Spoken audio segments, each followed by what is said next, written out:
Welcome to Obsidian River Productions, where today, chapters 45 to 48 of Pride and Prejudice unfold with unexpected revelations. But before Elizabeth Bennet pulls you into her world of romance and intrigue, click that subscribe button and ring the bell. Trust us, you won't want to miss the drama that's about to unfold. Chapter 45. Convinced as Elizabeth now was that Miss Bingley's dislike of her had originated in jealousy, she could not help feeling how very unwelcome her appearance at Pemberley must be to her, and was curious to know with how much civility on that lady's side the acquaintance would now be renewed. On reaching the house, they were shown through the hall into the saloon, whose northern aspect rendered it delightful for summer. Its windows, opening to the ground, admitted a most refreshing view of the high woody hills behind the house, and of the beautiful oaks and Spanish chestnuts which were scattered over the intermediate lawn. In this room they were received by Miss Darcy, who was sitting there with Mrs. Hurst and Miss Bingley, and the lady with whom she lived in London. Georgiana's reception of them was very civil, but attended with all that embarrassment which, though proceeding from shyness and the fear of doing wrong, would easily give to those who felt themselves inferior the belief of her being proud and reserved. Mrs. Gardiner and her niece, however, did her justice, and pitied her. By Mrs. Hurst and Miss Bingley, they were noticed only by a courtesy, and on their being seated, a pause, awkward as such pauses must always be, succeeded for a few moments. It was first broken by Mrs. Annesley, a genteel, agreeable-looking woman whose endeavour to introduce some kind of discourse proved her to be more truly well-bred than either of the others, and between her and Mrs. Gardiner, with occasional help from Elizabeth, the conversation was carried on. Miss Darcy looked as if she wished for courage enough to join in it, and sometimes did venture a short sentence when there was least danger of its being heard. Elizabeth soon saw that she was herself closely watched by Miss Bingley, and that she could not speak a word, especially to Miss Darcy, without calling her attention. This observation would not have prevented her from trying to talk to the latter, had they not been seated at an inconvenient distance.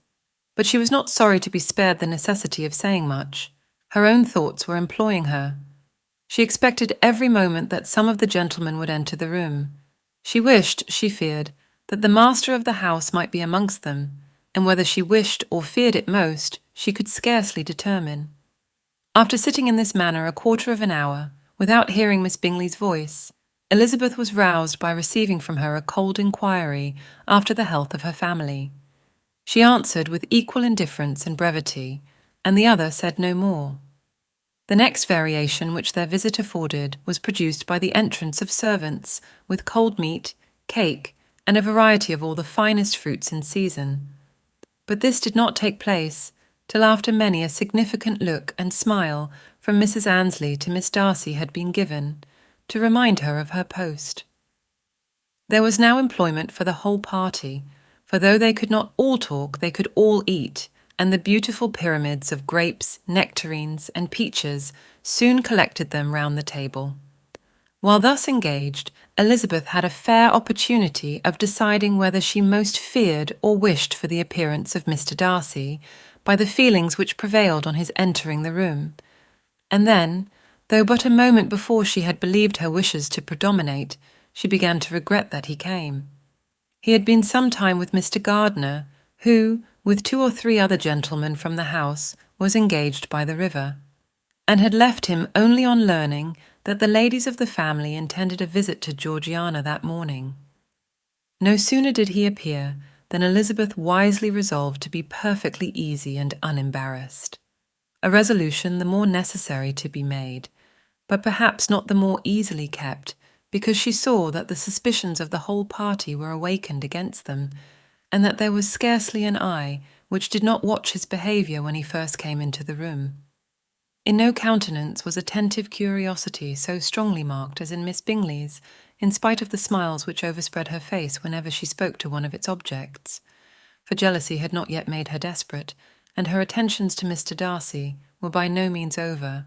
Miss Darcy, on her brother's entrance, exerted herself much more to talk, and Elizabeth saw that he was anxious for his sister and herself to get acquainted, and forwarded, as much as possible, every attempt at conversation on either side.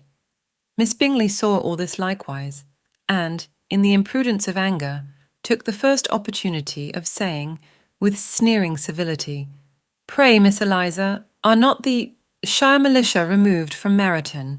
They must be a great loss to your family." In Darcy's presence she dared not mention Wickham's name, but Elizabeth instantly comprehended that he was uppermost in her thoughts, and the various recollections connected with him gave her a moment's distress. But, exerting herself vigorously to repel the ill-natured attack, she presently answered the question in a tolerably disengaged tone. While she spoke, an involuntary glance showed her Darcy with a heightened complexion, earnestly looking at her, and his sister overcome with confusion, and unable to lift up her eyes. Had Miss Bingley known what pain she was then giving her beloved friend, she undoubtedly would have refrained from the hint.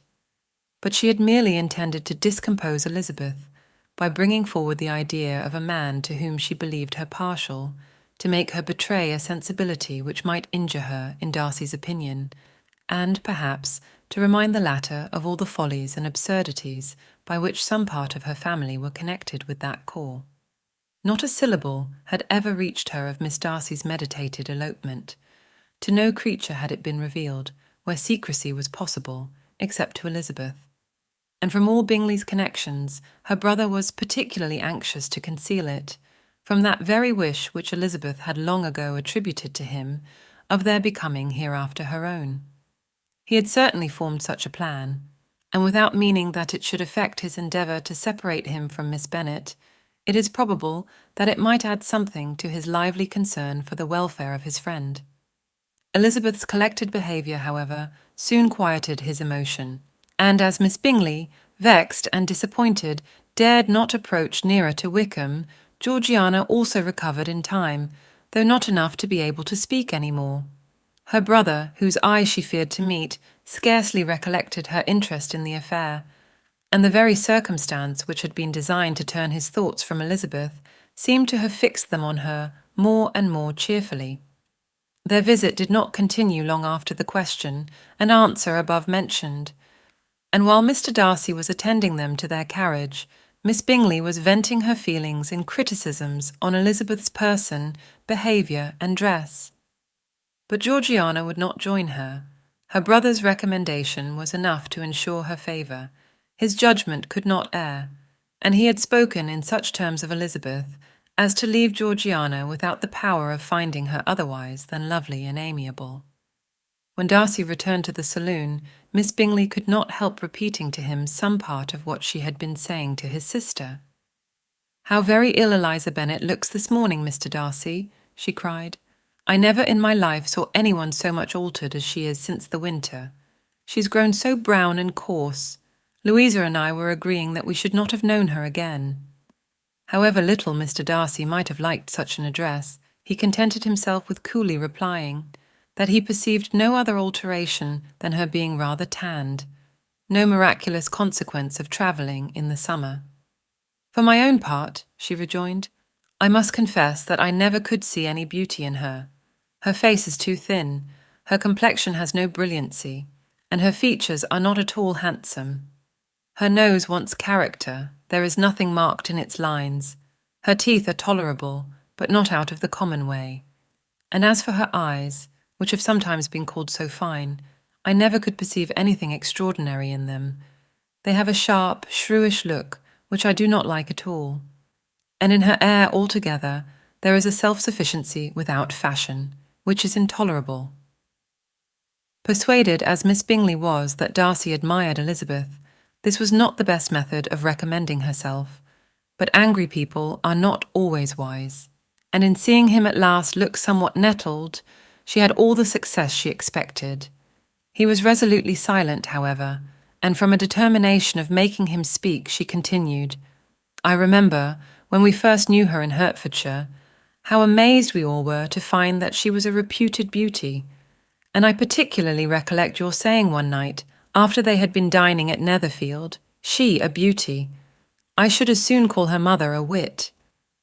But afterwards, she seemed to improve on you, and I believe you thought her rather pretty at one time." "Yes," replied Darcy, who could contain himself no longer, "but that was only when I first knew her, for it is many months since I have considered her as one of the handsomest women of my acquaintance." He then went away, and Miss Bingley was left to all the satisfaction of having forced him to say what gave no one any pain but herself.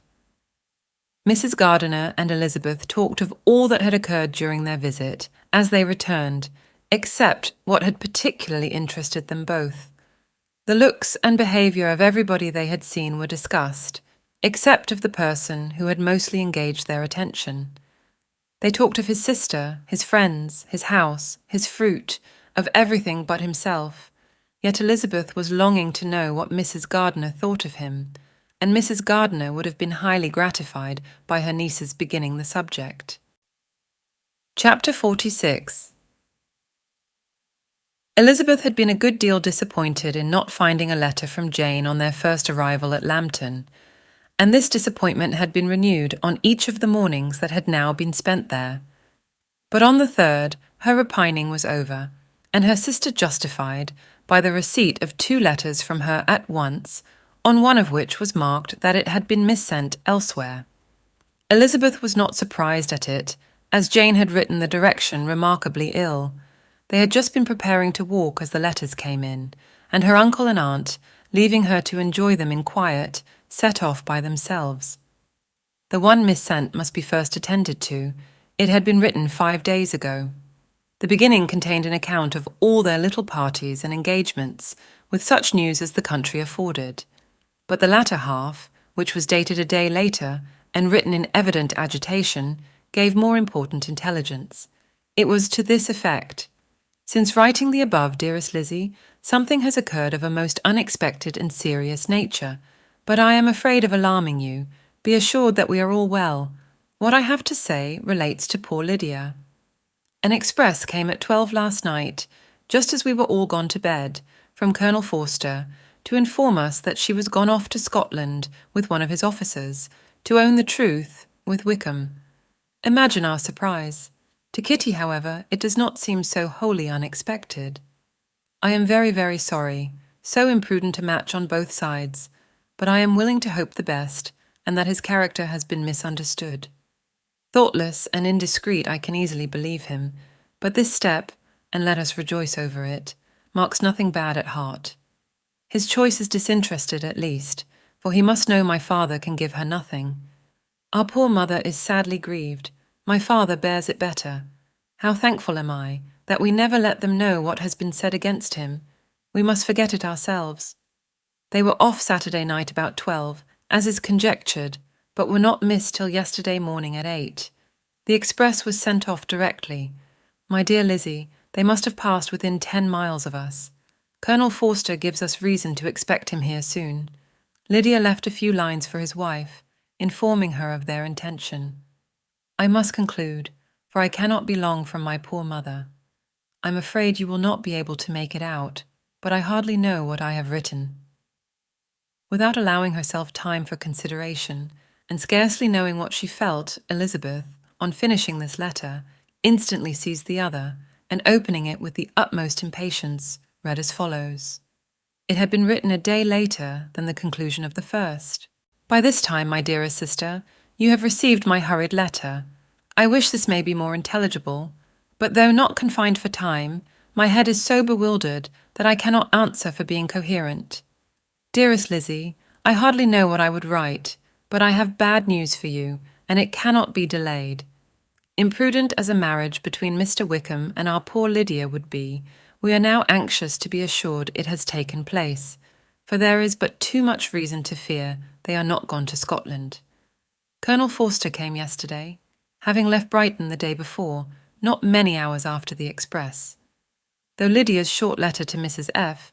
gave them to understand that they were going to Gretna Green, something was dropped by Denny expressing his belief that W. never intended to go there, or to marry Lydia at all, which was repeated to Colonel F., who, instantly taking the alarm, set off from B., intending to trace their route. He did trace them easily to Clapham, but no farther, for on entering that place, they removed into a hackney coach and dismissed the chaise that brought them from Epsom.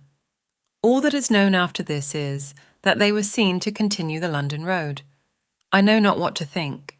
After making every possible inquiry on that side London, Colonel F. came on into Hertfordshire, anxiously renewing them at all the turnpikes, and at the inns in Barnet and Hatfield, but without any success. No such people had been seen to pass through. With the kindest concern he came on to Longbourn, and broke his apprehensions to us in a manner most creditable to his heart. I am sincerely grieved for him and Mrs. F., but no one can throw any blame on them. Our distress, my dear Lizzie, is very great. My father and mother believe the worst, but I cannot think so ill of him. Many circumstances might make it more eligible for them to be married privately in town than to pursue their first plan. And even if he could form such a design against a young woman of Lydia's connections, which is not likely, can I suppose her so lost to everything? Impossible! I grieve to find, however, that Colonel F. is not disposed to depend upon their marriage. He shook his head when I expressed my hopes, and said he feared W. was not a man to be trusted. My poor mother is really ill and keeps her room. Could she exert herself, it would be better, but this is not to be expected. And as to my father, I never in my life saw him so affected. Poor Kitty has anger for having concealed their attachment, but as it was a matter of confidence, one cannot wonder. I am truly glad, dearest Lizzie, that you have been spared something of these distressing scenes. But now, as the first shock is over, shall I own that I long for your return? I am not so selfish, however, as to press for it, if inconvenient. Adieu. I take up my pen again to do what I have just told you I would not, but circumstances are such that I cannot help earnestly begging you all to come here as soon as possible. I know my dear uncle and aunt so well that I am not afraid of requesting it, though I have still something more to ask of the former. My father is going to London with Colonel Forster instantly to try to discover her. What he means to do, I am sure I know not, but his excessive distress will not allow him to pursue any measure in the best and safest way, and Colonel Forster is obliged to be at Brighton again tomorrow evening. In such an exigence, my uncle's advice and assistance would be everything in the world. He will immediately comprehend what I must feel, and I rely upon his goodness. "Oh! Where is my uncle?" cried Elizabeth, darting from her seat as she finished the letter, in eagerness to follow him, without losing a moment of the time so precious. But as she reached the door, it was opened by a servant, and Mr. Darcy appeared.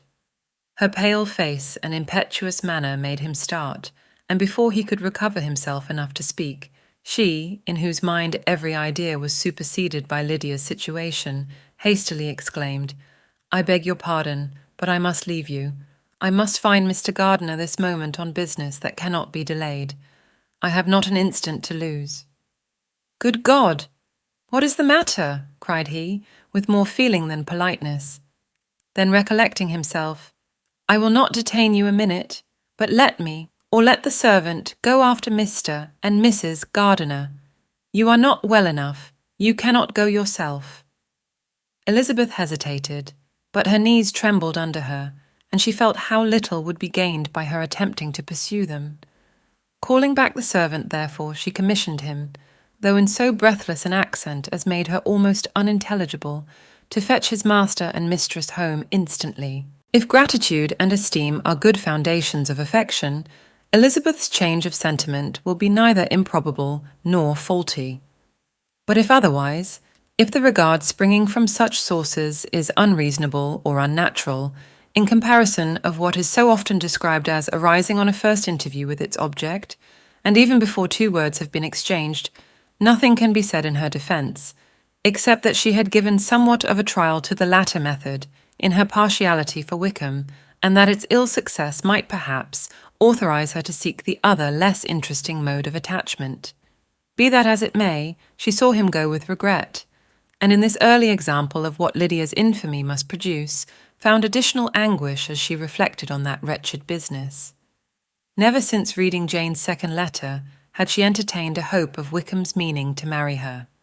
No one but Jane, she thought, could flatter herself with such an expectation.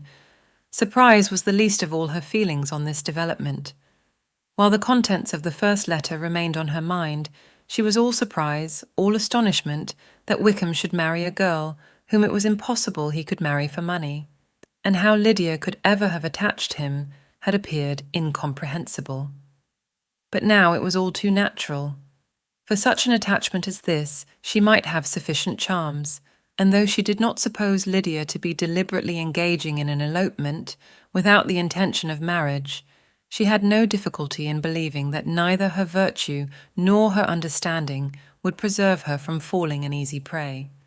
She had never perceived, while the regiment was in Hertfordshire, that Lydia had any partiality for him, but she was convinced that Lydia had wanted only encouragement to attach herself to anybody.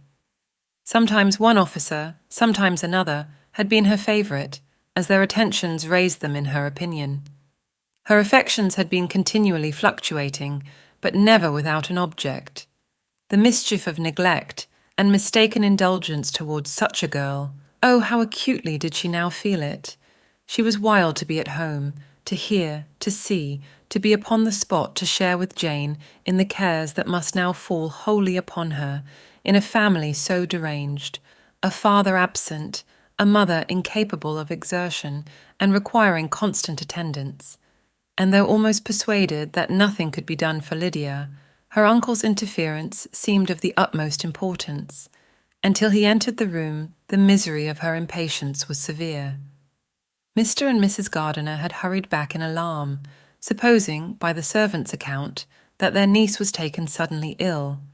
But satisfying them instantly on that head, she eagerly communicated the cause of their summons, reading the 2 letters aloud, and dwelling on the postscript of the last with trembling energy. Though Lydia had never been a favourite with them, Mr. and Mrs. Gardiner could not but be deeply affected. Not Lydia only, but all were concerned in it, and after the first exclamations of surprise and horror, Mr. Gardiner readily promised every assistance in his power. Elizabeth, though expecting no less, thanked him with tears of gratitude, and all 3 being actuated by one spirit, everything relating to their journey was speedily settled. They were to be off as soon as possible. "But what is to be done about Pemberley?" cried Mrs. Gardiner. "John told us Mr. Darcy was here when you sent for us. Was it so?" "Yes, and I told him we should not be able to keep our engagement. That is all settled." "What is all settled?" repeated the other, as she ran into her room to prepare. "And are they upon such terms as for her to disclose the real truth? Oh, that I knew how it was!" But wishes were vain, or, at best, could serve only to amuse her in the hurry and confusion of the following hour. Had Elizabeth been at leisure to be idle, she would have remained certain that all employment was impossible to one so wretched as herself, but she had her share of business as well as her aunt, and amongst the rest there were notes to be written to all their friends at Lambton, with false excuses for their sudden departure. An hour, however, saw the whole completed, and Mr. Gardiner, meanwhile, having settled his account at the inn, nothing remained to be done but to go. And Elizabeth, after all the misery of the morning, found herself, in a shorter space of time than she could have supposed, seated in the carriage, and on the road to Longbourn. Chapter 47. "I have been thinking it over again, Elizabeth," said her uncle, as they drove from the town, "and really, upon serious consideration, I am much more inclined than I was to judge as your eldest sister does of the matter. It appears to me so very unlikely that any young man should form such a design against a girl who is by no means unprotected or friendless, and who is actually staying in his colonel's family, that I am strongly inclined to hope the best. Could he expect that her friends would not step forward? Could he expect to be noticed again by the regiment after such an affront to Colonel Forster? His temptation is not adequate to the risk."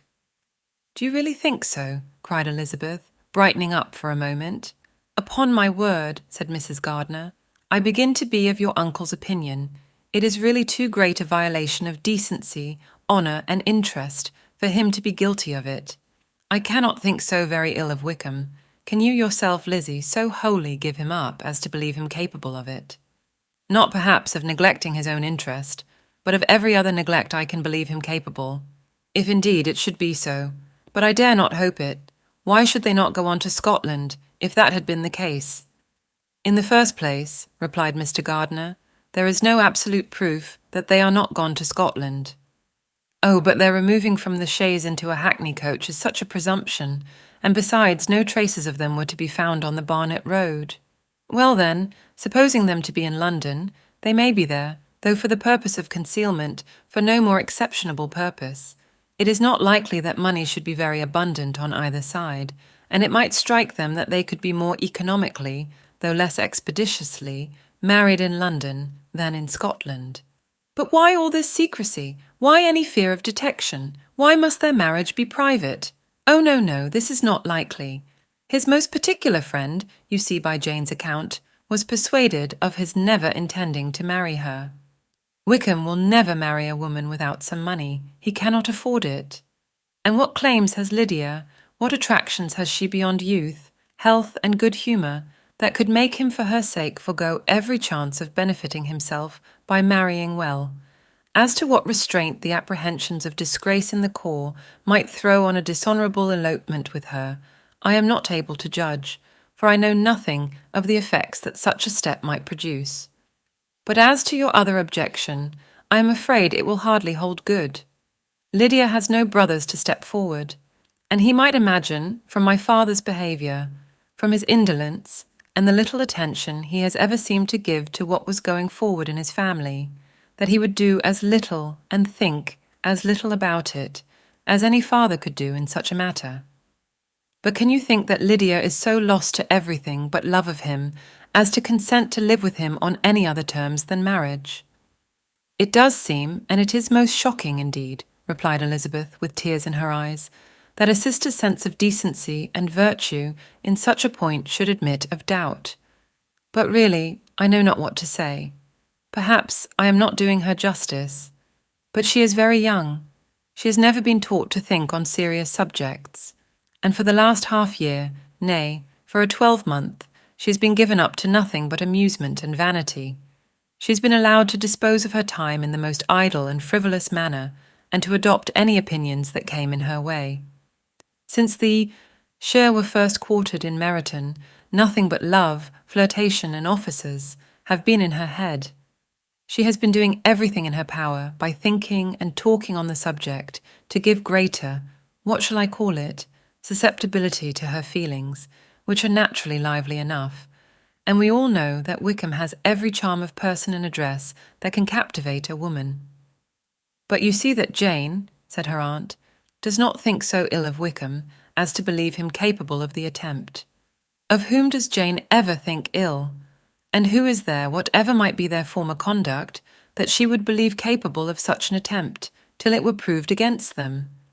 But Jane knows, as well as I do, what Wickham really is. We both know that he has been profligate in every sense of the word, that he has neither integrity nor honour, that he is as false and deceitful as he is insinuating. And do you really know all this? Cried Mrs. Gardiner, whose curiosity as to the mode of her intelligence was all alive. I do, indeed, replied Elizabeth, colouring. I told you the other day of his infamous behaviour to Mr. Darcy, and you, yourself, when last at Longbourn, heard in what manner he spoke of the man who had behaved with such forbearance and liberality towards him. And there are other circumstances which I am not at liberty, which it is not worth while to relate, but his lies about the whole Pemberley family are endless.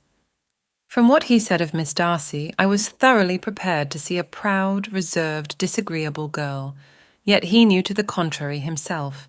He must know that she was as amiable and unpretending as we have found her. But does Lydia know nothing of this? Can she be ignorant of what you and Jane seem so well to understand? Oh, yes, that is the worst of all. Till I was in Kent, and saw so much both of Mr. Darcy and his relation Colonel Fitzwilliam, I was ignorant of the truth myself. And when I returned home, the Shire was to leave Meryton in a week or fortnight's time. As that was the case, neither Jane, to whom I related the whole, nor I, thought it necessary to make our knowledge public. For of what use could it apparently be to anyone that the good opinion which all the neighbourhood had of him should then be overthrown? And even when it was settled that Lydia should go with Mrs. Forster, the necessity of opening her eyes to his character never occurred to me. That she could be in any danger from the deception never entered my head. That such a consequence as this should ensue, you may easily believe was far enough from my thoughts.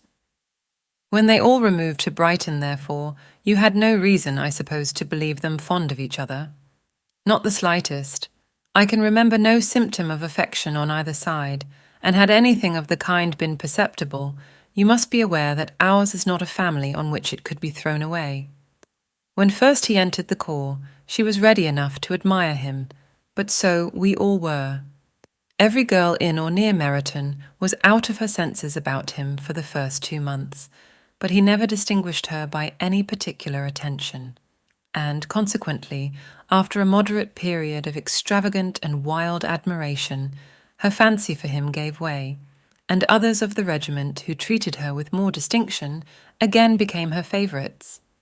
It may be easily believed that, however little of novelty could be added to their fears, hopes, and conjectures on this interesting subject by its repeated discussion, no other could detain them from it long, during the whole of the journey. From Elizabeth's thoughts, it was never absent. Fixed there by the keenest of all anguish, self-reproach, she could find no interval of ease or forgetfulness. They travelled as expeditiously as possible, and sleeping one night on the road, reached Longbourn by dinner-time the next day. It was a comfort to Elizabeth to consider that Jane could not have been wearied by long expectations. The little gardeners, attracted by the sight of a chaise, were standing on the steps of the house as they entered the paddock, and when the carriage drove up to the door, the joyful surprise that lighted up their faces and displayed itself over their whole bodies, in a variety of capers and frisks, was the first pleasing earnest of their welcome. Elizabeth jumped out, and after giving each of them a hasty kiss, hurried into the vestibule, where Jane, who came running downstairs from her mother's apartment, immediately met her. Elizabeth, as she affectionately embraced her, whilst tears filled the eyes of both, lost not a moment in asking whether anything had been heard of the fugitives. "Not yet," replied Jane, "but now that my dear uncle is come, I hope everything will be well. Is my father in town?" "Yes, he went on Tuesday, as I wrote you word." "And have you heard from him often?" "We have heard only once. He wrote me a few lines on Wednesday to say that he had arrived in safety, and to give me his directions, which I particularly begged him to do. He merely added that he should not write again till he had something of importance to mention. And my mother, how is she? How are you all?" "My mother is tolerably well, I trust, though her spirits are greatly shaken. She is upstairs, and will have great satisfaction in seeing you all. She does not yet leave her dressing-room. Mary and Kitty, thank heaven, are quite well." "But you, how are you?" cried Elizabeth. "You look pale. How much you must have gone through." Her sister, however, assured her of her being perfectly well, and their conversation, which had been passing while Mr. and Mrs. Gardiner were engaged with their children, was now put an end to by the approach of the whole party. Jane ran to her uncle and aunt, and welcomed and thanked them both with alternate smiles and tears. When they were all in the drawing-room, the questions which Elizabeth had already asked were of course repeated by the others, and they soon found that Jane had no intelligence to give. The sanguine hope of good, however, which the benevolence of her heart suggested, had not yet deserted her. She still expected that it would all end well, and that every morning would bring some letter, either from Lydia or her father, to explain their proceedings, and perhaps announce the marriage.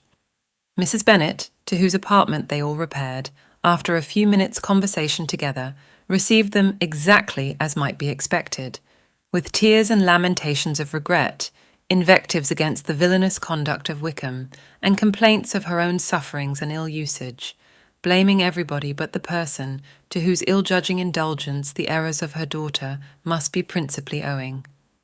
"If I had been able," said she, "to carry my point in going to Brighton with all my family, this would not have happened. But poor dear Lydia had nobody to take care of her. Why did the Forsters ever let her go out of their sight? I am sure there was some great neglect or other on their side, for she is not the kind of girl to do such a thing, if she had been well looked after. I always thought they were very unfit to have the charge of her, but I was overruled, as I always am. Poor dear child. And now here's Mr. Bennet gone away, and I know he will fight Wickham wherever he meets him, and then he will be killed, and what is to become of us all? The Collinses will turn us out before he is cold in his grave, and if you are not kind to us, brother, I do not know what we shall do. They all exclaimed against such terrific ideas, and Mr. Gardiner, after general assurances of his affection for her and all her family, told her that he meant to be in London the very next day, and would assist Mr. Bennet in every endeavour for recovering Lydia. Do not give way to useless alarm, added he, though it is right to be prepared for the worst. There is no occasion to look on it as certain. It is not quite a week since they left Brighton. In a few days more, we may gain some news of them. Until we know that they are not married and have no design of marrying, do not let us give the matter over as lost. As soon as I get to town, I shall go to my brother and make him come home with me to Gracechurch Street, and then we may consult together as to what is to be done. Oh, my dear brother, replied Mrs. Bennet, that is exactly what I could most wish for. And now do, when you get to town, find them out wherever they may be, and if they are not married already, make them marry. And as for wedding clothes, do not let them wait for that, but tell Lydia she shall have as much money as she chooses to buy them after they are married. And above all things, keep Mr. Bennet from fighting. Tell him what a dreadful state I am in, that I am frightened out of my wits, and have such tremblings, such flutterings all over me, such spasms in my side, and pains in my head, and such beatings at my heart, that I can get no rest by night nor by day. And tell my dear Lydia not to give any directions about her clothes till she has seen me, for she does not know which are the best warehouses. Oh, brother, how kind you are! I know you will contrive it all. But Mr. Gardiner, though he assured her again of his earnest endeavours in the cause, could not avoid recommending moderation to her, as well in her hopes as her fears. And after talking with her in this manner till dinner was on table, they left her to vent all her feelings on the housekeeper, who attended in the absence of her daughters. Though her brother and sister were persuaded that there was no real occasion for such a seclusion from the family, they did not attempt to oppose it, for they knew that she had not prudence enough to hold her tongue before the servants, while they waited at table, and judged it better that one only of the household, and the one whom they could most trust, should comprehend all her fears and solicitude on the subject. In the dining-room, they were soon joined by Mary and Kitty, who had been too busily engaged in their separate apartments to make their appearance before. One came from her books, and the other from her toilette. The faces of both, however, were tolerably calm, and no change was visible in either, except that the loss of her favourite sister, or the anger which she had herself incurred in the business, had given something more of fretfulness than usual to the accents of Kitty. As for Mary, she was mistress enough of herself to whisper to Elizabeth, with a countenance of grave reflection, soon after they were seated at table, "This is a most unfortunate affair, and will probably be much talked of. But we must stem the tide of malice, and pour into the wounded bosoms of each other the balm of sisterly consolation." Then, perceiving in Elizabeth no inclination of replying, she added, "Unhappy as the event must be for Lydia, we may draw from it this useful lesson, that loss of virtue in a female is irretrievable, that one false step involves her in endless ruin, that her reputation is no less brittle than it is beautiful, and that she cannot be too much guarded in her behaviour towards the undeserving of the other sex." Elizabeth lifted up her eyes in amazement, but was too much oppressed to make any reply. Mary, however, continued to console herself with such kind of moral extractions from the evil before them. In the afternoon, the two elder Miss Bennets were able to be for half an hour by themselves, and Elizabeth instantly availed herself of the opportunity of making any inquiries which Jane was equally eager to satisfy. After joining in general lamentations over the dreadful sequel of this event, which Elizabeth considered as all but certain, and Miss Bennet could not assert to be wholly impossible, the former continued the subject by saying But tell me all and everything about it which I have not already heard. Give me further particulars. What did Colonel Forster say? Had they no apprehension of anything before the elopement took place? They must have seen them together forever. Colonel Forster did own that he had often suspected some partiality, especially on Lydia's side, but nothing to give him any alarm. I am so grieved for him. His behaviour was attentive and kind to the utmost. He was coming to us in order to assure us of his concern before he had any idea of their not being gone to Scotland. When that apprehension first got abroad, it hastened his journey. And was Denny convinced that Wickham would not marry? Did he know of their intending to go off? Had Colonel Forster seen Denny himself? Yes, but when questioned by him, Denny denied knowing anything of their plan and would not give his real opinion about it. He did not repeat his persuasion of their not marrying, and from that I am inclined to hope he might have been misunderstood before. Until Colonel Forster came himself, not one of you entertained a doubt, I suppose, of their being really married. How was it possible that such an idea should enter our brains? I felt a little uneasy, a little fearful of my sister's happiness with him in marriage, because I knew that his conduct had not been always quite right. My father and mother knew nothing of that. They only felt how imprudent a match it must be. Kitty then owned, with a very natural triumph on knowing more than the rest of us, that in Lydia's last letter she had prepared her for such a step. She had known, it seems, of their being in love with each other many weeks. But not before they went to Brighton? No, I believe not. And did Colonel Forster appear to think ill of Wickham himself? Does he know his real character? I must confess that he did not speak so well of Wickham as he formerly did. He believed him to be imprudent and extravagant, and since this sad affair has taken place, it is said that he left Meryton greatly in debt. But I hope this may be false. Oh, Jane, had we been less secret, had we told what we knew of him, this could not have happened. Perhaps it would have been better, replied her sister, but to expose the former faults of any person without knowing what their present feelings were seemed unjustifiable. We acted with the best intentions.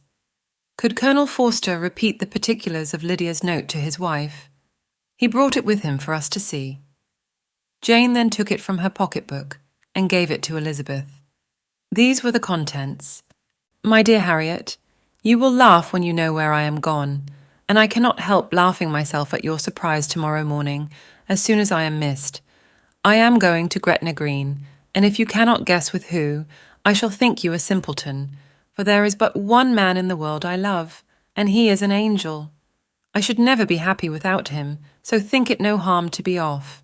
You need not send them word at Longbourn of my going, if you do not like it, for it will make the surprise the greater when I write to them, and sign my name Lydia Wickham. What a good joke it will be! I can hardly write for laughing.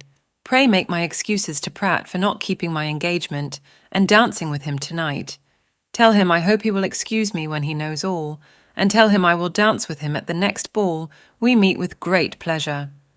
I shall send for my clothes when I get to Longbourn, but I wish you would tell Sally to mend a great slit in my worked muslin gown before they are packed up. Goodbye. Give my love to Colonel Forster. I hope you will drink to our good journey. Your affectionate friend, Lydia Bennet. Oh, thoughtless Lydia, cried Elizabeth when she had finished it. What a letter is this, to be written at such a moment! But at least it shows that she was serious in the object of her journey. Whatever he might afterwards persuade her to, it was not on her side a scheme of infamy. My poor father, how he must have felt it! I never saw anyone so shocked. He could not speak a word for full 10 minutes.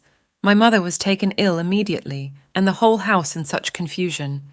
Oh, Jane, cried Elizabeth, was there a servant belonging to it who did not know the whole story before the end of the day? I do not know. I hope there was. But to be guarded at such a time is very difficult. My mother was in hysterics, and though I endeavoured to give her every assistance in my power, I am afraid I did not do so much as I might have done. But the horror of what might possibly happen almost took from me my faculties. Your attendance upon her has been too much for you. You do not look well. Oh, that I had been with you! You have had every care and anxiety upon yourself alone. Mary and Kitty have been very kind and would have shared in every fatigue, I am sure, but I did not think it right for either of them. Kitty is slight and delicate, and Mary studies so much that her hours of repose should not be broken in on. My Aunt Phillips came to Longbourn on Tuesday, after my father went away, and was so good as to stay till Thursday with me. She was of great use and comfort to us all, and Lady Lucas has been very kind. She walked here on Wednesday morning to condole with us, and offered her services, or any of her daughters, if they could be of use to us. "She had better have stayed at home," cried Elizabeth. Perhaps she meant well, but under such a misfortune as this, one cannot see too little of one's neighbours. Assistance is impossible, condolence insufferable. Let them triumph over us at a distance, and be satisfied. She then proceeded to inquire into the measures which her father had intended to pursue, while in town, for the recovery of his daughter. "He meant, I believe," replied Jane, "to go to Epsom, the place where they last changed horses, see the postilions, and try if anything could be made out from them. His principal object must be to discover the number of the hackney coach which took them from Clapham. It had come with a fare from London, and as he thought the circumstance of a gentleman and ladies removing from one carriage into another might be remarked, he meant to make inquiries at Clapham. If he could anyhow discover at what house the coachman had before set down his fare, he determined to make inquiries there, and hoped it might not be impossible to find out the stand and number of the coach. I do not know of any other designs that he had formed, but he was in such a hurry to be gone, and his spirits so greatly discomposed, that I had difficulty in finding out even so much as this." Chapter 48. The whole party were in hopes of a letter from Mr. Bennet the next morning, but the post came in without bringing a single line from him. His family knew him to be, on all common occasions, a most negligent and dilatory correspondent, but at such a time they had hoped for exertion. They were forced to conclude that he had no pleasing intelligence to send, but even of that they would have been glad to be certain. Mr. Gardiner had waited only for the letters before he set off. When he was gone, they were certain at least of receiving constant information of what was going on, and their uncle promised, at parting, to prevail on Mr. Bennet to return to Longbourn as soon as he could, to the great consolation of his sister, who considered it as the only security for her husband's not being killed in a duel. Mrs. Gardiner and the children were to remain in Hertfordshire a few days longer, as the former thought her presence might be serviceable to her nieces. She shared in their attendance on Mrs. Bennet, and was a great comfort to them in their hours of freedom.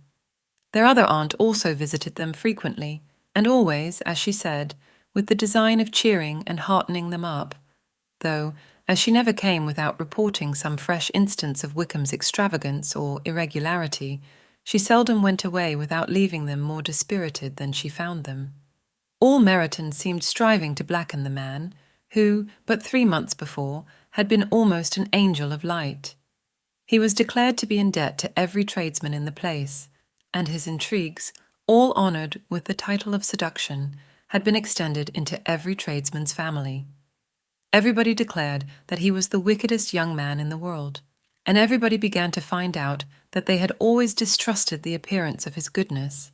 Elizabeth, though she did not credit above half of what was said, believed enough to make her former assurance of her sister's ruin still more certain. And even Jane, who believed still less of it, became almost hopeless, more especially as the time was now come, when, if they had gone to Scotland, which she had never before entirely despaired of, they must in all probability have gained some news of them. Mr. Gardiner left Longbourn on Sunday. On Tuesday, his wife received a letter from him. It told them that on his arrival he had immediately found out his brother, and persuaded him to come to Gracechurch Street.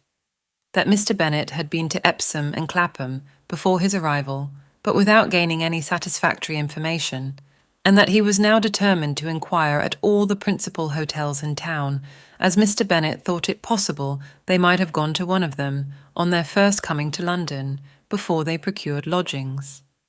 Mr. Gardiner himself did not expect any success from this measure, but as his brother was eager in it, he meant to assist him in pursuing it. He added that Mr. Bennet seemed wholly disinclined at present to leave London, and promised to write again very soon. There was also a postscript to this effect. I have written to Colonel Forster to desire him to find out, if possible, from some of the young man's intimates in the regiment, whether Wickham has any relations or connections who would be likely to know in what part of the town he has now concealed himself. If there were anyone that one could apply to, with a probability of gaining such a clue as that, it might be of essential consequence. At present, we have nothing to guide us. Colonel Forster will, I dare say, do everything in his power to satisfy us on this head. But, on second thoughts, perhaps Lizzie could tell us what relations he has now living better than any other person. Elizabeth was at no loss to understand from whence this deference for her authority proceeded, but it was not in her power to give any information of so satisfactory a nature as the compliment deserved. She had never heard of his having had any relations, except a father and mother, both of whom had been dead many years. It was possible, however, that some of his companions in the shire might be able to give more information, and though she was not very sanguine in expecting it, the application was a something to look forward to. Every day at Longbourn was now a day of anxiety, but the most anxious part of each was when the post was expected.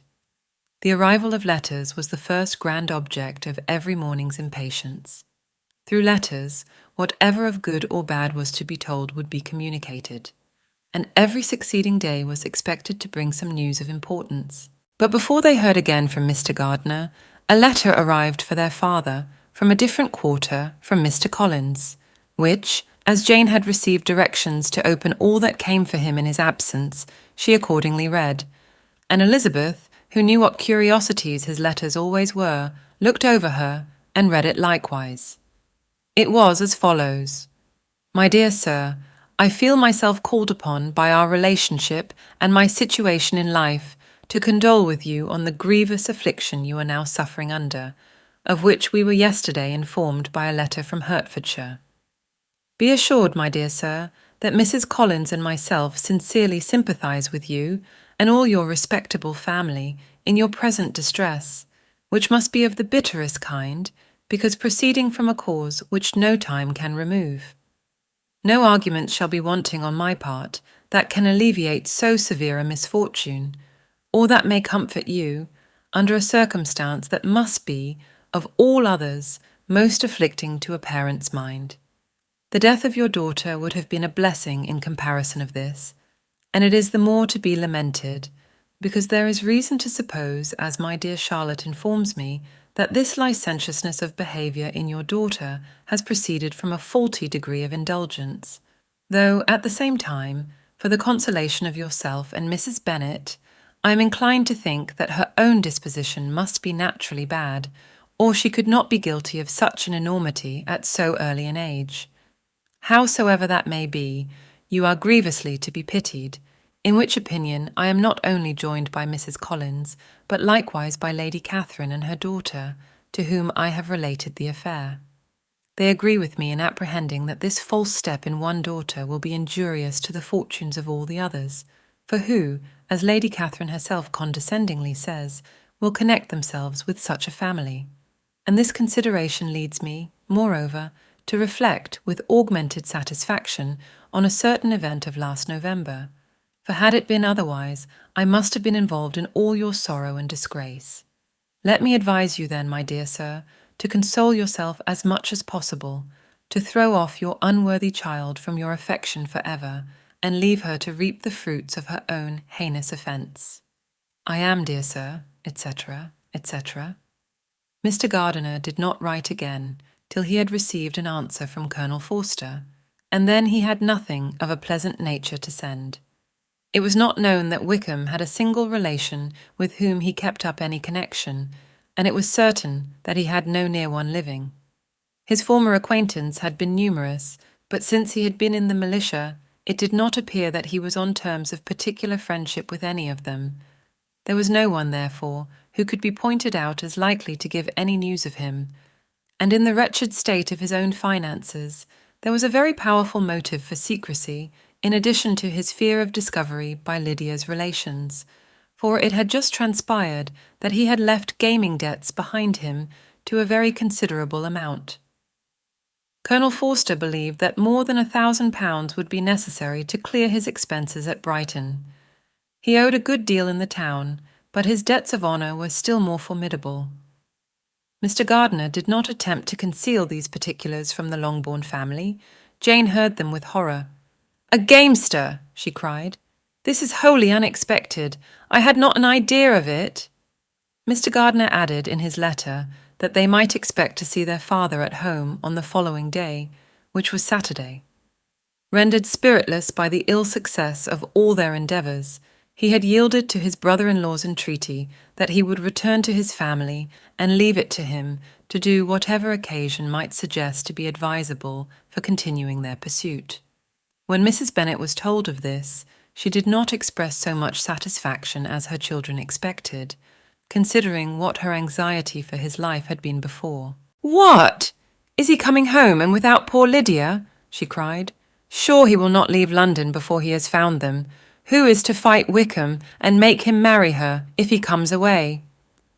As Mrs. Gardiner began to wish to be at home, it was settled that she and her children should go to London at the same time that Mr. Bennet came from it. The coach, therefore, took them the first stage of their journey and brought its master back to Longbourn. Mrs. Gardiner went away in all the perplexity about Elizabeth and her Derbyshire friend that had attended her from that part of the world. His name had never been voluntarily mentioned before them by her niece, and the kind of half-expectation which Mrs. Gardiner had formed of their being followed by a letter from him had ended in nothing. Elizabeth had received none since her return that could come from Pemberley. The present unhappy state of the family rendered any other excuse for the lowness of her spirits unnecessary. Nothing, therefore, could be fairly conjectured from that, though Elizabeth, who was by this time tolerably well acquainted with her own feelings, was perfectly aware that, had she known nothing of Darcy, she could have borne the dread of Lydia's infamy somewhat better. It would have spared her, she thought, one sleepless night out of 2. When Mr. Bennet arrived, he had all the appearance of his usual philosophic composure.